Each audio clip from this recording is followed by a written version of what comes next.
नमस्कार दोस्तों, स्वागत है आपका JPY एकेडमी में। आज हम बात करेंगे क्लास 10th फिजिक्स का इम्पोर्टेंट टॉपिक दर्पण अर्थात मिरर। यह कितने प्रकार के होते हैं, इसमें बना प्रतिबिंब कैसी होती है, इन सारे टॉपिक को इमेज की सहायता से समझेंगे। तो आइए सबसे पहले दर्पण अर्थात मिरर क्या होता है इसको समझते हैं। दर्पण अर्थात मिरर क्या होता है?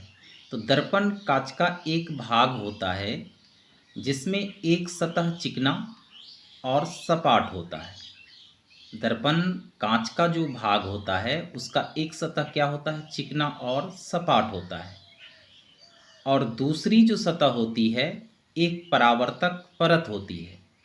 पीछे वाला जो भाग होता है वह क्या होता है? परावर्तक परत होती है, जिसे क्या किया जाता है? पॉलिश किया जाता है। यह पॉलिश चांदी या एल्युमिनियम जैसी धातु की होती है, और परावर्तक परत पर जब पॉलिश की जाती है उसका एकमात्र रीजन है कि अधिकतम प्रकाश को वह परावर्तित कर सके, जिसके कारण दर्पण में हम अपनी इमेज स्पष्ट रूप से देख पाते हैं। तो इस प्रकार दर्पण अर्थात मिरर क्या है? तो एक कांच का भाग होता है जिसमें एक सतह चिकना और सपाट होता है, दूसरा सतह पर परावर्तक परत होती है जिसे पॉलिश किया जाता है ताकि यह अधिकतम प्रकाश को परावर्तित कर सके। पॉलिश चांदी या एल्युमिनियम जैसी धातु की होती है, इसलिए हम उसमें अपनी छवि को देख पाते हैं। इस प्रकार दर्पण क्या है आप समझ गए होंगे, ठीक है। दर्पण के प्रकार, टाइप्स ऑफ मिरर्स। दर्पण के कितने प्रकार होते हैं? तो दर्पण दो प्रकार के होते हैं, समतल दर्पण प्लेन मिरर, गोलीय दर्पण स्फेरिकल मिरर। दर्पण दो प्रकार के हुए, समतल दर्पण, दूसरा गोलीय दर्पण। अब गोलीय दर्पण भी दो प्रकार के होते हैं। पहला होता है अवतल दर्पण कॉनकेव मिरर, दूसरा उत्तल दर्पण कॉन्वेक्स मिरर, ठीक है। यानी गोलीय दर्पण दो प्रकार के होते हैं, अवतल दर्पण और उत्तल दर्पण। तो सबसे पहले हम समझते हैं समतल दर्पण क्या है, अर्थात प्लेन मिरर क्या है, इसको पहले समझते हैं। अब समतल दर्पण अर्थात प्लेन मिरर क्या होता है?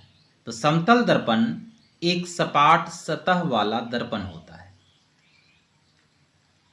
समतल दर्पण में जो प्रतिबिंब बनता है वह हमेशा वस्तु के समान आकार और दूरी का होता है, लेकिन प्रतिबिंब पार्श्विक उल्टा होता है। समतल दर्पण कैसी सतह वाली होती है? सपाट सतह वाली। लेकिन दर्पण में जो प्रतिबिंब बनता है वह हमेशा वस्तु के समान आकार और दूरी का होता है। ये समान आकार और दूरी क्या होता है? दर्पण के सामने अगर यह व्यक्ति खड़ा है तो इनका जो दर्पण में प्रतिबिंब बनेगा दर्पण के पीछे बनेगा, और समान आकार का प्रतिबिंब बनेगा। यानी जितनी लंबाई की वस्तु होगी उतनी ही लंबाई का प्रतिबिंब बनेगा। और समान दूरी का अर्थ होता है कि दर्पण के सामने अगर हम 1 मीटर की दूरी पर खड़े हैं तो दर्पण के पीछे प्रतिबिंब 1 मीटर की दूरी पर ही बनेगा। तो इसलिए कहा गया है कि समतल दर्पण में बना प्रतिबिंब हमेशा वस्तु के समान आकार और दूरी का होता है, लेकिन प्रतिबिंब पार्श्विक उल्टा होता है। ये पार्श्विक उल्टा का अर्थ होता है कि दर्पण के सामने अगर हम खड़े हैं, ठीक है, तो हमारी दायां हाथ दर्पण में जो प्रतिबिंब बनेगा वह बायां हाथ होगा, ठीक है, और हमारा बायां हाथ दर्पण में बना प्रतिबिंब बायां होगा। इसी को कहते हैं पार्श्विक उल्टा। लेकिन ऊर्ध्वाधर अर्थात ऊपर नीचे, यानी कि पैर ऊपर और सर नीचे, ऐसा नहीं होता है। यानी कि ऊर्ध्वाधर यानी ऊपर नीचे दिशा में कोई परिवर्तन नहीं होता है। तो इस तरह से दर्पण में जो प्रतिबिंब बनता है वह हमेशा वस्तु के समान आकार और दूरी का होता है, लेकिन प्रतिबिंब क्या होता है, पार्श्विक उल्टा होता है। तो इस तरह का दर्पण कहलाता है समतल दर्पण अर्थात प्लेन मिरर। अब आपको समझ में आ गया होगा कि समतल दर्पण क्या है। अब आइए समझते हैं गोलीय दर्पण किसे कहते हैं, यह कितने प्रकार के होते हैं। तो ऐसा दर्पण जिसकी सतह गोलाकार होती है, अर्थात जिसकी परावर्तक सतह अंदर या बाहर की ओर वक्रित हो, उसे गोलीय दर्पण कहते हैं। गोलीय दर्पण दो प्रकार के होते हैं, एक होता है अवतल दर्पण, दूसरा होता है उत्तल दर्पण। गोलीय दर्पण का सतह कैसा होता है, गोलाकार होता है। आइए इन्हें उदाहरण के माध्यम से समझते हैं कि गोलीय दर्पण की जो सतह होती है वो कैसी होती है, गोलाकार होती है, ठीक है। और इसका जो भाग होता है अंदर या बाहर, एक देखिए अंदर की तरफ एक बाहर की तरफ क्या होता है, वक्रित होता है। तो इस तरह का दर्पण कहलाता है गोलीय दर्पण।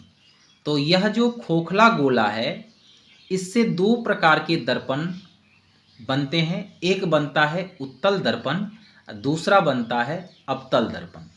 अब देखिए कैसे बनता है, जब इसके बीच वाले भाग, खोखले गोले के भाग को बीच से काट दिया जाए, तो जो बाएं तरफ का भाग बचेगा वह क्या है, बाहर से उभड़ा हुआ है अर्थात उठा हुआ है।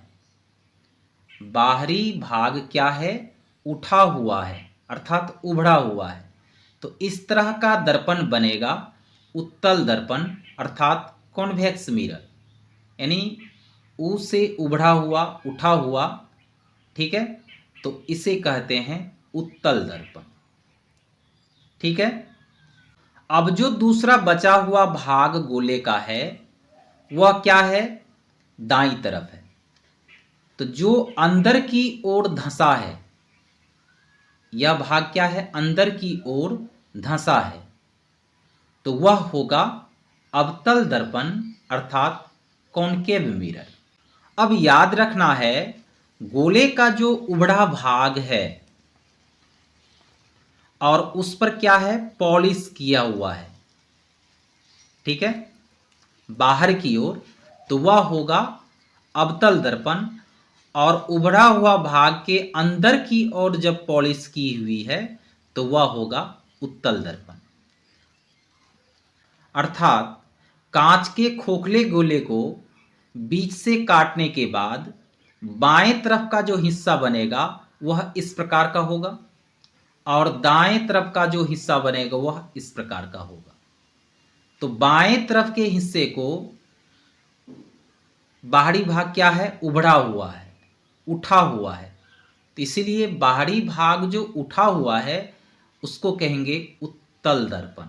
और इस दर्पण के भीतरी भाग में पॉलिश किया हुआ भाग रहता है और बाहरी भाग जो होता है वह क्या होता है, परावर्तक पृष्ठ कहलाता है, जहां से प्रकाश की किरणें आती है और उनका परावर्तन होता है। तो इस तरह के दर्पण को हम कहेंगे उत्तल दर्पण।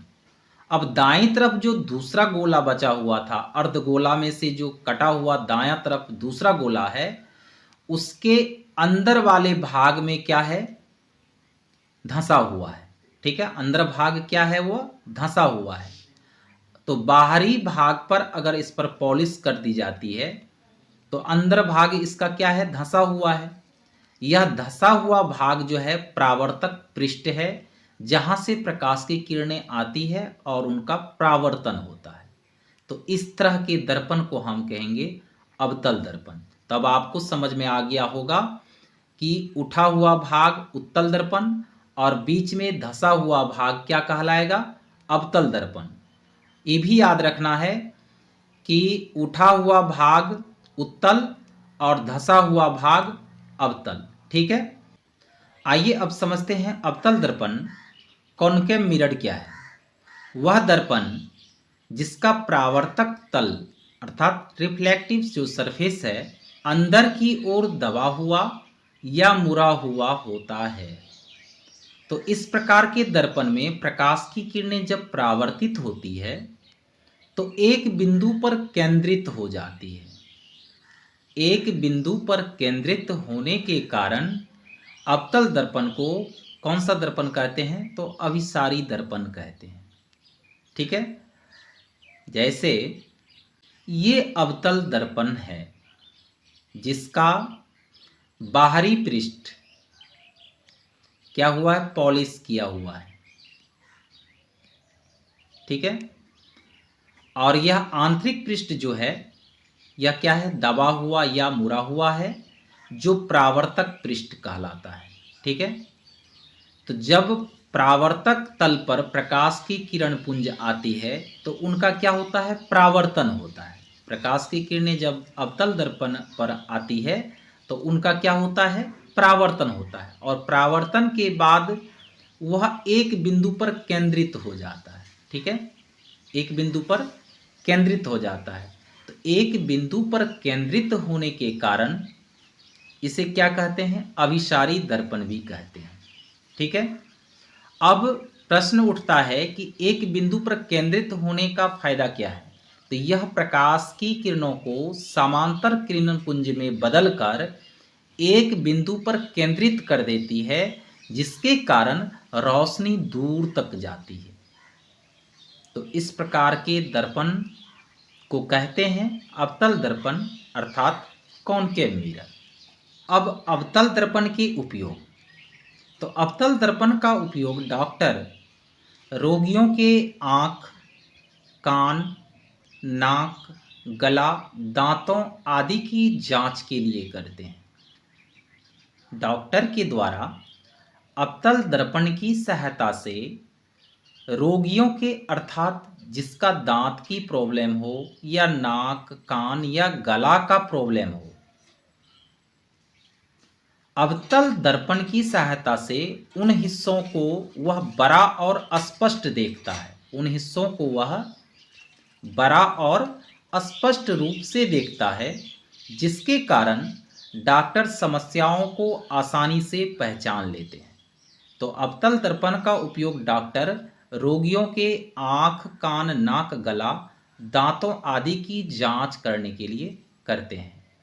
अब अवतल दर्पण का दूसरा उपयोग मुख्य रूप से टॉर्च, वाहनों की हेडलाइट्स, सौर कुकर एवं वैज्ञानिक उपकरणों में किया जाता है। ठीक है, अवतल दर्पण का उपयोग टॉर्च में।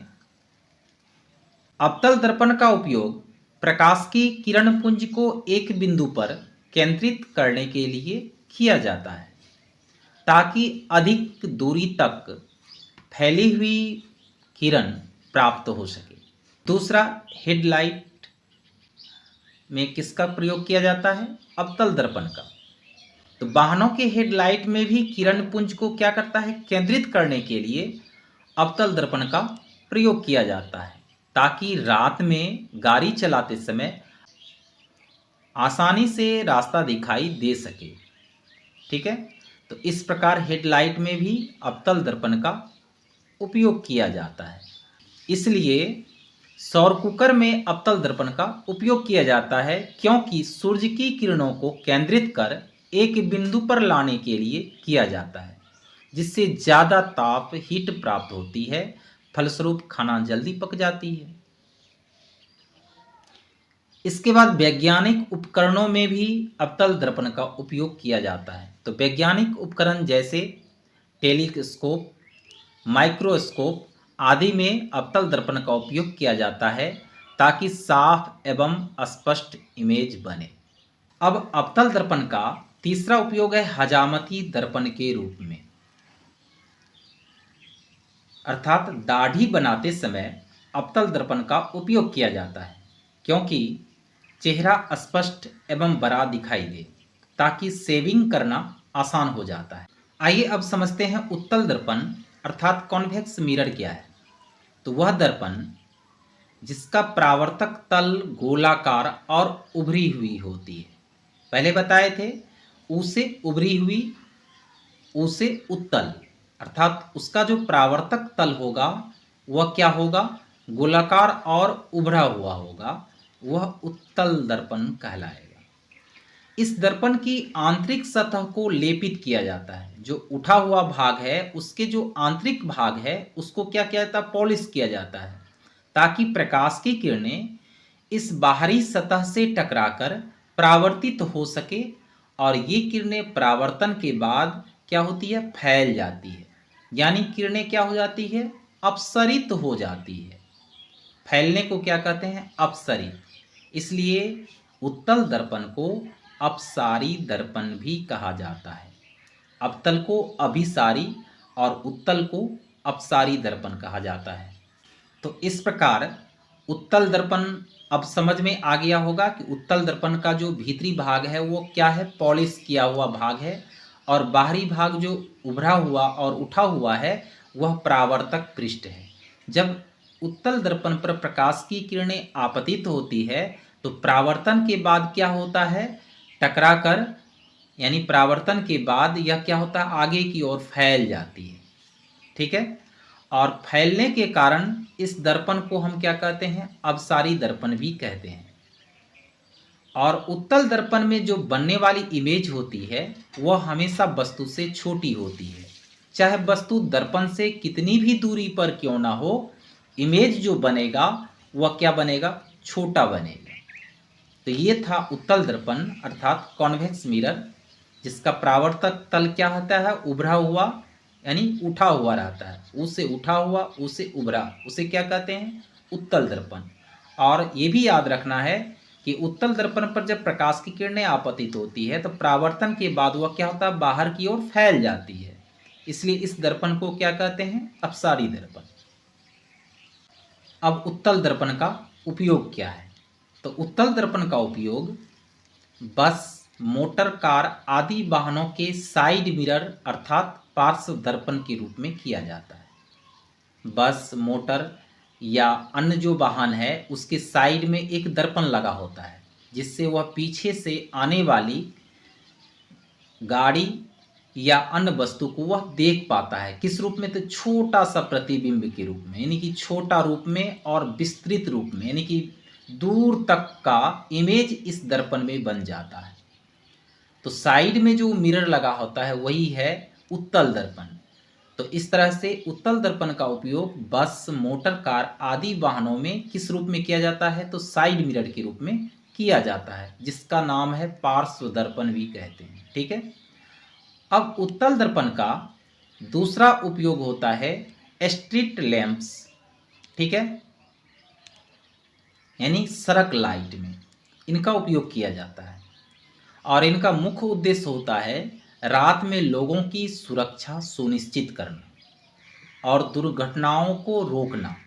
स्ट्रीट लैंप का मुख्य उद्देश्य होता है कि रात में लोगों की सुरक्षा को सुनिश्चित करना और दुर्घटनाओं को रोकना। तो स्ट्रीट लैंप में भी उत्तल दर्पण का उपयोग होता है।